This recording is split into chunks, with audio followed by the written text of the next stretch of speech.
What's the minimum height? 5'9". All right, I'm out. 5'10". 5'9". Okay, I'm taking L's today, damn. Minimum height. 6 feet. Yeah, that's where they get you. 5'8". 5'8". That's reasonable. 5'10". 6 foot. 5'6". Like at least 6. What is the ideal height that you're looking for? Over 6 feet, right? No preference. I don't care. 5'3" to 5'5". Okay. Shorter than me. What's your height? 6'1". I guess taller than 5 feet. I'm not concerned about height. Under 5'10". We'll get real 5'10". picky here. Yeah, so you go to 4 feet? Or you Yeah, wanna go yeah, it's higher? great, man. Can we go lower than 4 feet? No, we go to If I meet a funny, beautiful woman who's, 4 feet tall, go for it. Or just like a very funny, beautiful woman that's like 7'7". minimum income. Like, let's say 60. 60,000. $70K. $30,000. I don't think that matters to me. I really don't care about income. As a student myself, like I don't have that much money right now. I'm a broke college student, so I guess they can be broke as well. I'm in college. I don't expect you to make a lot. All right, he's on food stamps, so I'm gonna say at least 200. 200 grand? Like 200. Minimum, like 30. Maximum, as much money as possible. That really doesn't matter. No preference. No minimum income. What about minimum income? Do you care how much they make? I'm not particularly concerned with income. Now, while I would have loved it if this street interviewer actually did the interview on the streets and not in the college area, this video still portrays the vast difference in the requirements for a relationship between men and women. We still had 2 college females mention $200K. Are they even being realistic at this point? How many men out there make $200,000 per month? Now, it is even actually worse on the streets. That $200K is like the minimum out there. You'd see women without any source of income except begging men for money in return for sex, telling men who are legitimately making $80K per month, broke. This is just one of the numerous pathetic requirements that these women have for men, and they are used to getting away with because of the numerous simps out there who are so desperate to hit. The attention caused inflation, and since they have been sleeping with men who spent a lot of money on them, they believe they should be able to date someone richer. They want a wealthy, traditional man who is willing to take care of them and fulfill his obligations, but they do not want to be traditional women who would fulfill their own responsibilities. Many wonder why modern dating is such a mess when the reasons are so obvious. Men would rather avoid them and be content to remain unmarried than deal with them for this reason. This is not even the major reason that I am here to talk about today. That's just like the preamble. The major reason why modern dating is in shambles is because of modern-day feminism. I'll explain to you how. Feminism used to mean something. They fought against oppression. They fought against women being seen only as sexual objects. Feminists today are bent on ruining all that. They call nudity freedom. They call fucking around freedom. Hey, ask me how I did it, I'm telling them grace. Ask me how I'm living, I'm telling them great. Ask me how I did it, I'm telling them. It is just when you feel really sexy, it is empowering. And it makes you feel really good in your skin.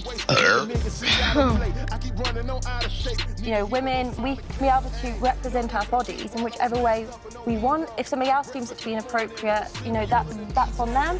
I mean, this is openly advertising. And I just don't like the way this is becoming normalized now.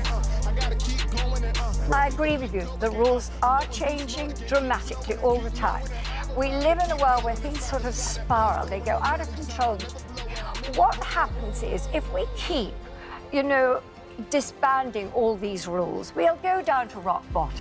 There was a time people got flogged for dressing like this. While they may say that's an abuse of rights, I'm just trying to point out why rules are necessary. When rules get softened and eased, morals hit rock bottom.